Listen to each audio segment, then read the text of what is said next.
நம பார்வதீவதையே அரர மகாதேவா. ஞானமே வடிவாகிய ஞானமான நடராச பெருமான் திருவருளையும் சித்தாந்த சைவத்தின் ஆதி பரமாச்சாரியார் ஸ்ரீ மெய்கண்ட தேசிக உத்தமருடைய குருவர்களையும் திருக்கைலாய பரம்பரை மெய்கண்ட சந்தானம் திருவாவடுதுறை ஆதீனம் ஸ்ரீலஸ்ரீ 24வது குருமகா சன்னிதானம் அவருடைய குருவர்களையும் அடியேன் முதற்கண் முக்கரணங்களால் வணங்குகிறேன். திருச்செந்தூர் இந்த பெயரை கேட்ட உடனேயே முருக பக்தர்கள், அடியார் பெருமக்கள், பொதுமக்கள்னு அனைவருக்குமே ஒரு சிலிர்ப்பு வரும். ஏன்னா செந்திலாண்டவர் நம் உயிரில் கலந்த ஒரு உறவு. இந்த ஊருக்கு திருச்செந்தில், திருச்சீரலைவாய், ஜெயந்திபுரம், சாந்திபுரம், கந்தமாதனம், சந்தனாசலம்னு பல பெயர்கள் இருக்குது. சூரபத்மனை வென்றதால ஜெயந்திபுரம்னோ, சிந்துன்னா கடல்னு ஒரு பொருள், கடல் உள்ள ஊர் ஆதலாலும் சேந்தன் இல் அப்படின்னு பிரித்து பொருள் கொண்டா சேந்தனாகிய முருகனின் இல்லம் என்பதாலும் செந்தில்னு பேர் வந்துச்சான். செந்தில்னா ஆன்மாக்கள் ஒடுங்குகின்ற இடம்னு ஒரு பொருள் உண்டு. பிறவி பெருங்கடலில் நீந்துபவர்களை முக்திக்கரை சேர்க்கவே முருகப்பெருமான் நமக்காக இந்த உப்புக்கடலின் கரையில் சிவபூசை செய்யும் கோலத்தோடு காட்சி கொடுத்து முக்திக்கு ஒரே வழி இறைவனை வழிபடுவதுதான் என்பதை நமக்கு அறிவுறுத்துகிறார். கிரௌஞ்சமலையை பிளந்து தாரகாசுரனை வதம் செய்த பின்னாடி ஆறுமுகப்பெருமான் திருச்செந்தூருக்கு வந்து தங்கி அங்கே தேவதச்சனை கொண்டு இந்த கோயிலை கட்டினாராம். இதை அருமுகன் அங்கண்ணேகி அகிலகம்மியனை நோக்கி இறையிலோர் சினகரத்தை இயற்றுதி ஈண்ட எண்ண திறனுணர் புனைவர் செம்மல் சிந்தையில் நாடி தேவர் உரை திரு நகரம் வைக்க ஒரு திருக்கோயில் செய்தான்னு தலபுராணம் நமக்கு தெரிவிக்குது. தொல்காப்பியம், புறநானூறு, அகநானூறு, திருமுருகாற்றுப்படை, சிலப்பதிகாரம், அப்பர் பெருமான் அருளிய திருத்தாண்டகம் முதலான நூல்களில் திருச்செந்தூரை பற்றிய குறிப்பு நமக்கு கிடைக்குது. அருணகிரிநாதர் இந்த தலத்துக்கு மட்டுமே 83 திருப்புகழ்களை அருளி செய்திருக்கிறார். அதுபோக கந்தர் அலங்காரத்தில் 5 பாடல்கள், கந்தர் அந்தாதியில் 26 பாடல்கள் பாடி செந்திலாண்டவரை துதிக்கிறார். நம்முடைய திருவாவடுதுறை ஆதீனத்து இலக்கண கொத்து சாமிநாத தேசிகர் இந்த செந்திலாண்டவர் மேல திருச்செந்தில் கலம்பகம்னு ஒரு நூல் அருளி செய்திருக்கிறார்.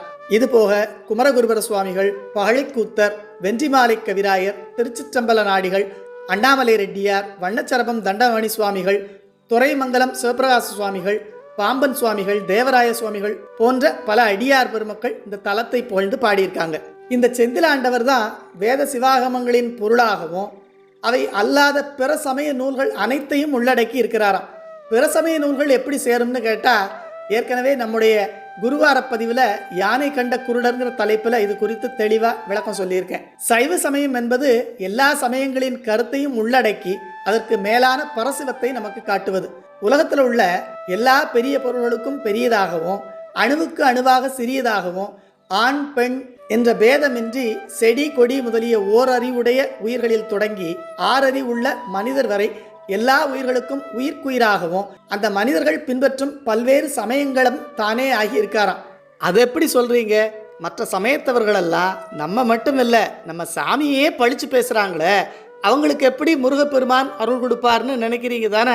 முத்தமிழால் வைதாரையும் அங்கு வாழ வைப்போன்னு கந்தர் அலங்காரத்துல அருணகிரிநாதர் இதை நமக்கு தெளிவுபடுத்துகிறார். அதோடு மட்டும் இல்ல, அவங்க எல்லாம் ஒரு பரந்த அறிவு இல்லாததுனால ஒரு குறுகிய அறிவை கொண்டு நம்ம சாமியை உணர முடியாம இருக்காங்க. இதை விரிவிலா அறிவினார்கள் வேறொரு சமயம் செய்து எரியினார் சொன்னாரேனும் எம்பிரார் கேட்டதாகும்னு அப்பர் பெருமானுடைய தேவாரமும் நமக்கு தெளிவுபடுத்துது. இப்படி இருந்து எல்லா சமயங்களையும் கடந்து சைவ சமயத்துக்கு வந்து சரியை, கிரியை, யோகம், ஞானம் முதலிய இறப்பில் தவங்களை செய்யும் உயிர்களுக்கு சாலோகம், சாமீபம், சாரூபம், சாயுஜ்யம் என்ற 4 வகை முக்தியை கொடுத்து அருள் புரிகிறாராம்.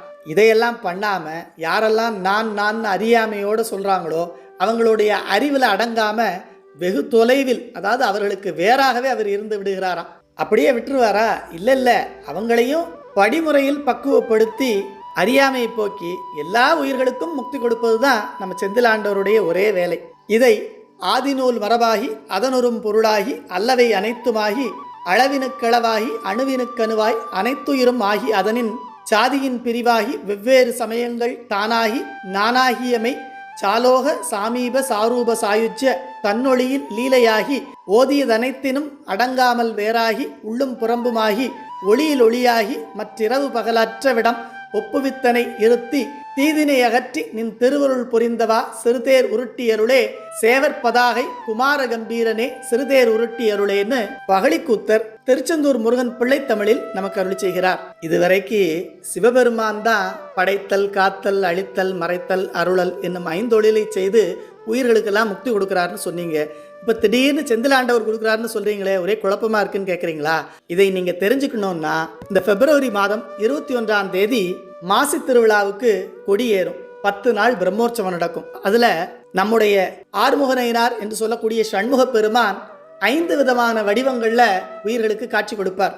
அதாவது உருகு சட்ட சேவைன்னு சொல்லுவாங்க. அதுல சுவாமி மஞ்சள் நிறத்துல பட்டு மலர் மாலைகள் எல்லாம் அணிஞ்சு அத்தியோஜாத முகத்தோடு படைத்தல் தொழிலை செய்பவராகவும், அடுத்தது வெற்றிவேர் சப்பரத்துல சுவாமி நீல நிற ஆடை நீல மலர் மாலைகளை சூடி வாமதேவ முகத்தோடு காத்தல் தொழிலை செய்பவராகவும், மூன்றாவதாக தங்க சப்பரத்துல சிவப்பு நிற ஆடைகள் சிவப்பு நிற மலர் மாலைகளை சூடி அகோர முகத்தோடு அழித்தல் தொழிலை செய்பவராகவும், வெள்ளை சப்பரத்துல வெள்ளை மாலை வெள்ளைப்பட்டு அணிந்து தத்புருஷ முகத்துடன் மகேசன் கோலம் கொண்டு மறைத்தல் தொழிலை செய்பவராகவும், நிறைவாக பச்சை சப்பரத்துல பச்சைப்பட்டு அணிந்து பச்சை நிற மாலைகளை சூடி சதாசிவ முகத்தோடு அருளல் தொழிலை செய்பவராகவும் எழுந்தருளி நம்ம எல்லாருக்கும் ஐந்தொழில் கூற்றை இயற்றுவது நானே அப்படிங்கிறத ரொம்ப தெளிவாக சாமானிய மக்களும் பாமரர்களும் புரிந்து கொள்ளும் வகையில நமக்கு காட்சி கொடுப்பார். அந்த நேரத்தில் யாரெல்லாம் அங்க இருந்து